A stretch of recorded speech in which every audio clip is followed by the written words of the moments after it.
E então nós vamos a alguns motivos para partilharmos a salvação. Brilhar por Jesus. Falar de Jesus às pessoas. Por que eu devo fazer isso? O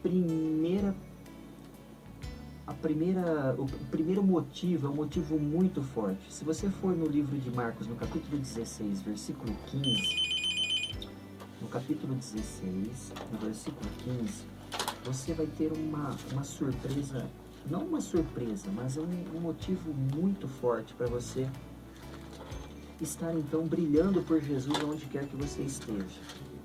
Se você for em Marcos, no capítulo 16, versículo 15, você já está aí com a sua Bíblia aberta.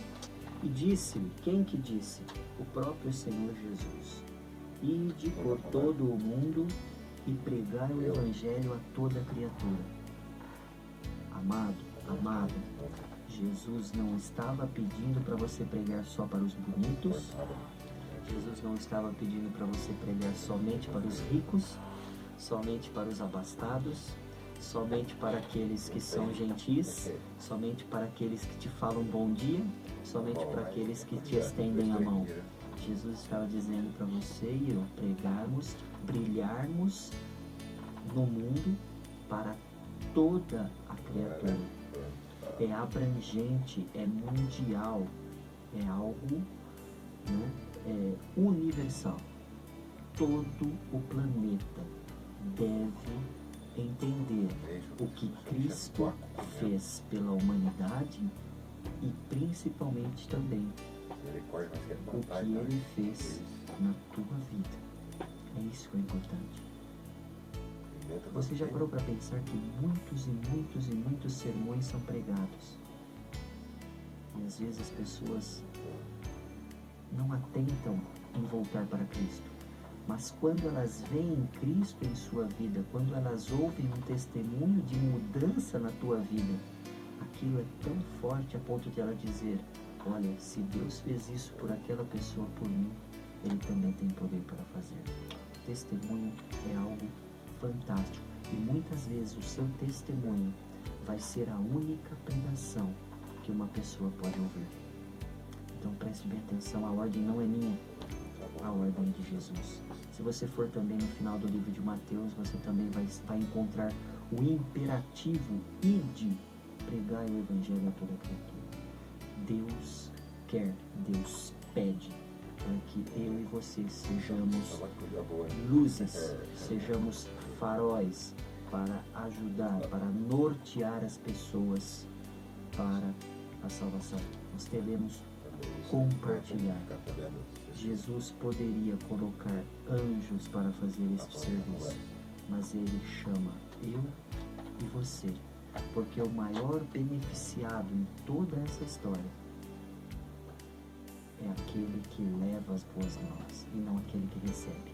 Embora você ache que as pessoas que recebem, sim, elas têm as vidas transformadas, sim, mas você que leva é a pessoa mais beneficiada em tudo isso. E já sabendo disso, na sua infinita sabedoria, Jesus pede para mim e para você, para pregarmos e sermos luzes a brilhar neste mundo tenebroso. Um outro motivo pelo qual eu destaco aqui na Bíblia, tem vários, eu só estou destacando aleatoriamente, tá? Depois você pode fazer um estudo mais profundo aí na tua casa, porque o nosso tempo é curto. Se você for em Atos, no capítulo 4, Atos dos Apóstolos, no capítulo 4, no versículo 20, Atos dos Apóstolos, capítulo 4, versículo 20. Pedro e João estão perante o Sinédrio. O Sinédrio era uma cúpula onde somente a nata da sociedade, os principais da sociedade judaica, os maiores religiosos ali da sociedade judaica nos dias de Jesus, os fariseus, saduceus, né? Eles formavam o que nós hoje conhecemos na Bíblia como Sinédrio. Então João e Pedro estão diante desses líderes espirituais da época, lá em Jerusalém, defendendo a sua fé. E no capítulo 4, no versículo 20 do livro de Atos, existe uma citação fantástica, mais um motivo para que eu e você sejamos luzes neste mundo. E diz o seguinte, Se você for no 19, diz assim, ó, mas Pedro e João lhes responderam, julgai se é justo diante de Deus ouvir-vos antes a vós outros do que a Deus. Aí sim entramos no versículo 20, para você entender o contexto. Pois nós não podemos deixar de falar das coisas que vimos e ouvimos. Muitas vezes nós não esquecemos de contar para as pessoas o capítulo final da novela. Muitas vezes nós não nos esquecemos de falar para as pessoas quanto foi o jogo do time que nós torcemos. Mas muitas vezes somos capazes de esquecer de dizer o que Jesus fez em nossas vidas. João e Pedro, sem nenhum temor, colocando a vida em risco, disseram, nós não podemos nos calar diante do que vimos e ouvimos. E o que eles viram e ouviram? Um Deus que se fez carne, que morreu pela humanidade e hoje intercede por cada um de nós no céu. Outro passo, outro motivo para continuarmos partilhando essa boa nova de salvação em Cristo Jesus, eu tiro do livro de João. Volte um pouquinho aí no capítulo 20 do livro de João, no versículo 21, finalzinho, no último capítulo, no penúltimo, capítulo do livro de João, no versículo 21, João 20 e 21, é um outro motivo para partilharmos a salvação. O Geraldo achou aqui? Vai ler, Gê? Por favor. Disse-lhes, porém, Jesus outra vez, paz seja convosco. Assim como o Pai me enviou, eu também envio vocês. Gente, mais uma vez, voltamos naquilo que eu já tinha adiantado no começo. Jesus pode comissionar anjos. Só uma ressalva. Quando Jesus foi preso no Getsemane, Pedro saca a espada e corta a orelha de Malco, Jesus disse assim, Pedro, coloque a espada na bainha, porque se eu quisesse eu pediria a meu pai mandaria 12 legiões de anjos para me tirar dessa situação. Jesus poderia comissionar legiões e legiões e legiões de anjos para fazer esse serviço, mas mais uma vez ele chama eu e você, porque nós seremos os maiores beneficiados ao partilharmos as boas novas de salvação que Cristo fez em nossas vidas. Então nós lemos no Evangelho de João, quando Jesus já está ressurreto, ok? Ele já havia ressuscitado, ele aparece para os discípulos e ele diz a eles, assim como o Pai me enviou, eu também vos envio. Ou seja, Jesus veio, cumpriu o seu ministério, cumpriu todas as suas o que a lei permitia, porque a lei nos acusava, a lei nos apontava que nós não tínhamos salvação. E Jesus, então, vem para essa terra e nos dá a possibilidade, mediante somente Ele, somente o sangue de Jesus, de sangue de ninguém mais, somente por Jesus, podermos então sermos livres da condenação da lei. Não estamos livres de guardá-la, porque guardar é praticamente uma consequência de uma vida com Jesus. Se você ama Jesus, você guarda aquilo que Ele pede, ponto final, e morre-se o assunto. Um outro passo que nós podemos dar, caminhando, porque o nosso tempo é bem curto, nós vamos no livro de Provérbios, no capítulo 11, o Geraldo já está procurando. Se você não tem condições de procurar aí com rapidez, não tem problema, anota num papel e depois você vai estudar com calma. Por favor, não leia, estude a Bíblia. A Bíblia não é um jornal, a Bíblia não é uma revista, a Bíblia é um livro sagrado. Então eu peço para que você estude. Em Provérbios, no capítulo 11, versículo 30, encontramos mais um motivo para partilharmos a salvação em Cristo Jesus. Provérbios 11:30. 11:30. O fruto do justo é árvore de vida, e o que ganha almas é sábio. Eu sei que você quer comentar, Geraldo. Não? Tá cansadão com a garganta do Geraldo. Irmãos, orem pela saúde do irmão Geraldo, viu?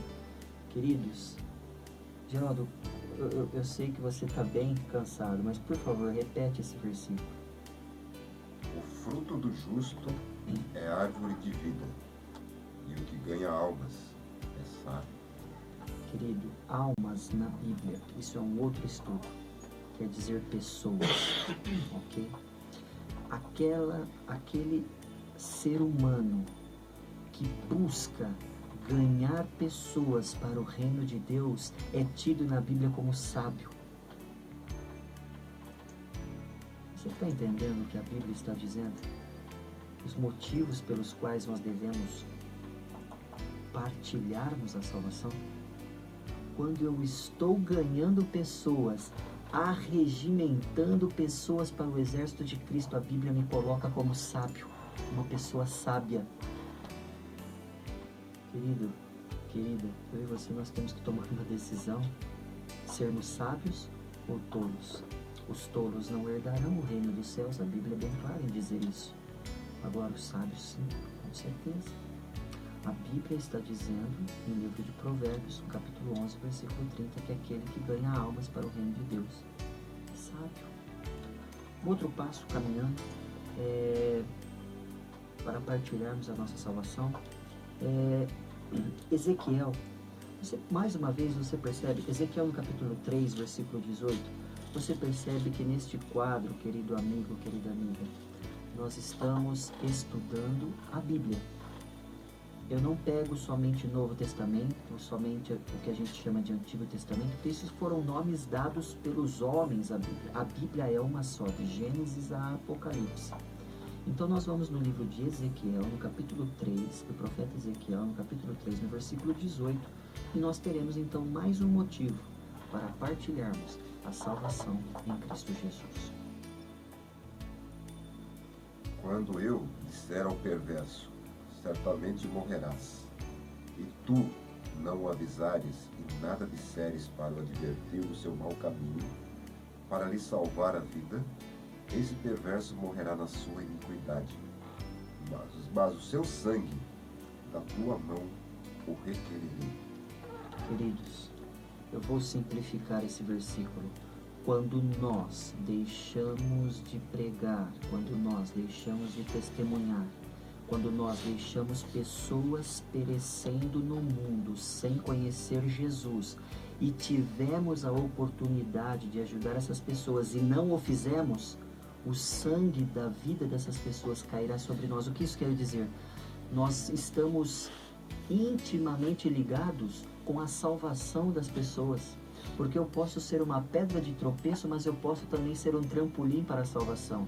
E Jesus está dizendo, se você está vendo que ali está com problema, ali está com dificuldade, e você pode ajudar, você pode levar as boas novas, você pode de alguma forma interferir, e você não fez, você vai prestar conta comigo, diz Deus. Vai lá em Ezequiel 3,18, Deus está dizendo, você vai prestar contas comigo, é comigo. Meu amigo, você não vai ficar na frente de um juiz de direito, não. Você não vai ficar na frente de um governador, de um presidente da república, você vai ficar na frente do dono do universo e prestar contas por que você não brilhou por Jesus. Um outro passo que eu quero destacar para vocês está no livro de 2 Coríntios, no capítulo 5, no versículo 20. Em 2 Coríntios, no capítulo 5, versículo 20, segunda carta do apóstolo Paulo à igreja de Corinto, no capítulo 5, no versículo 20, nós temos aí mais um motivo para partilharmos a salvação. De sorte que somos embaixadores em nome de Cristo, como se Deus exortasse por nosso intermédio.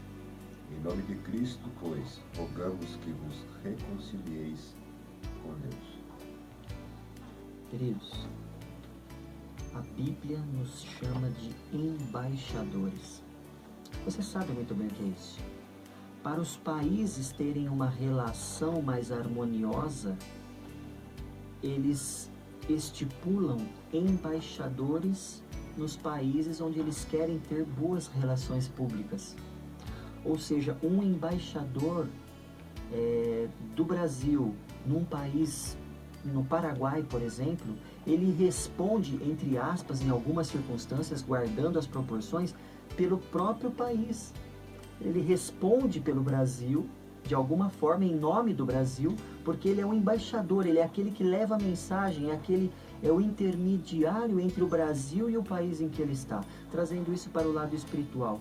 Você é um embaixador de Cristo, e aonde você for, você estará falando em nome de Cristo. Só que tem um problema.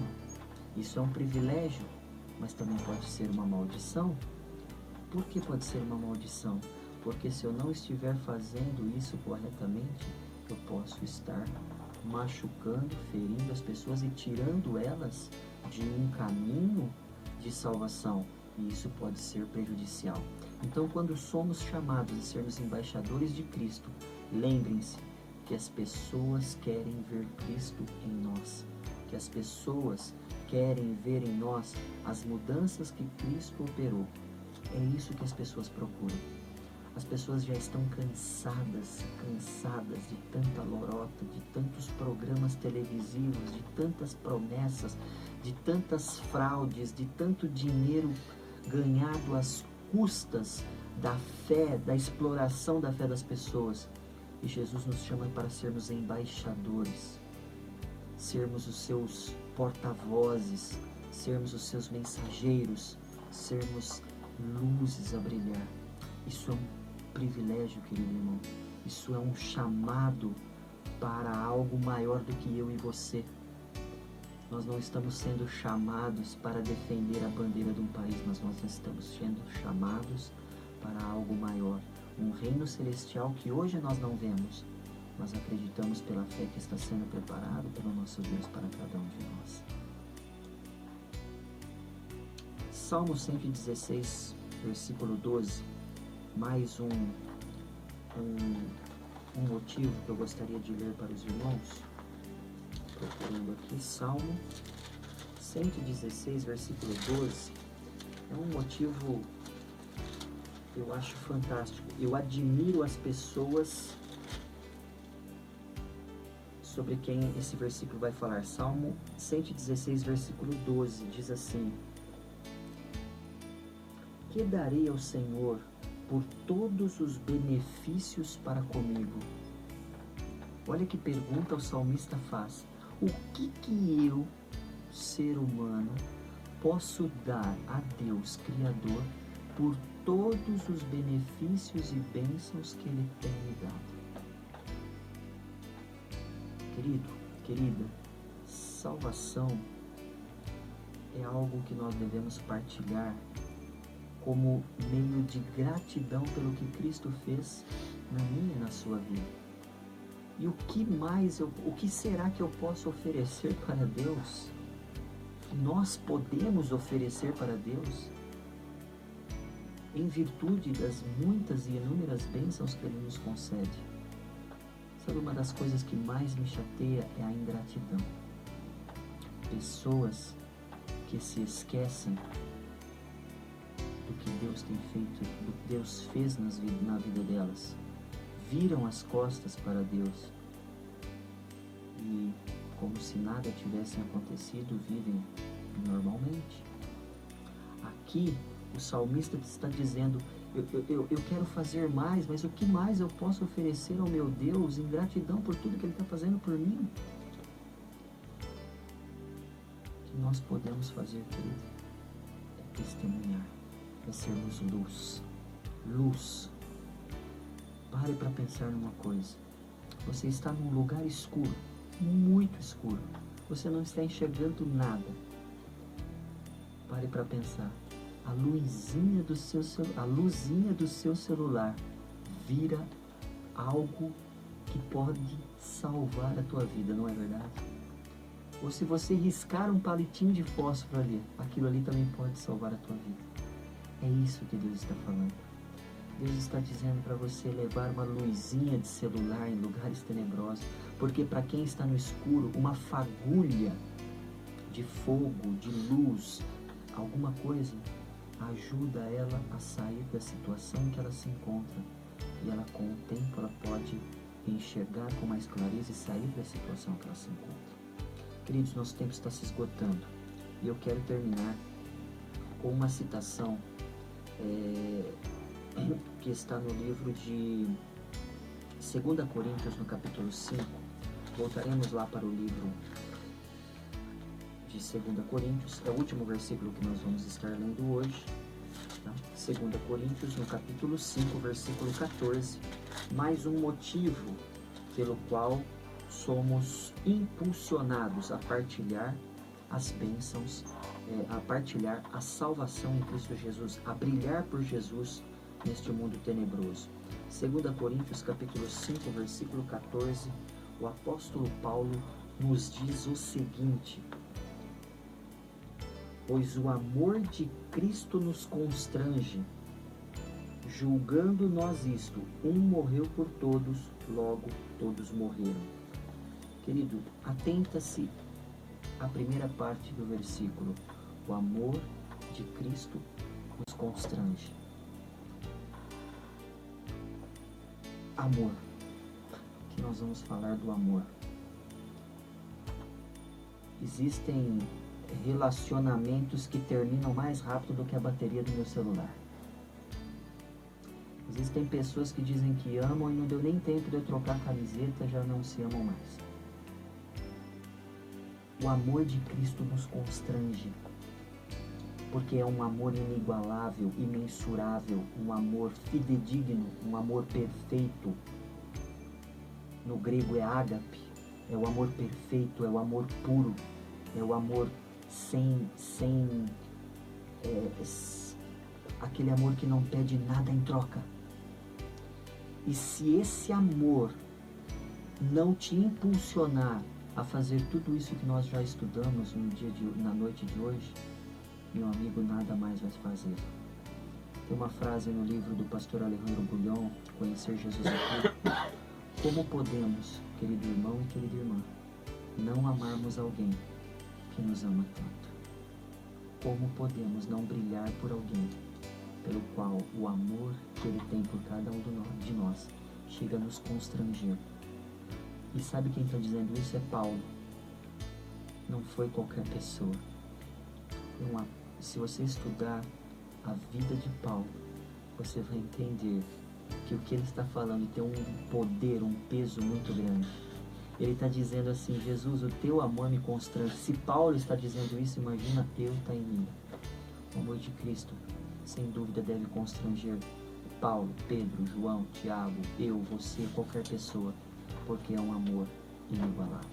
Que Deus te abençoe, que você possa colocar em prática esses ensinamentos bíblicos na tua vida a partir de agora, e que você receba neste momento a unção do Espírito Santo em tua vida.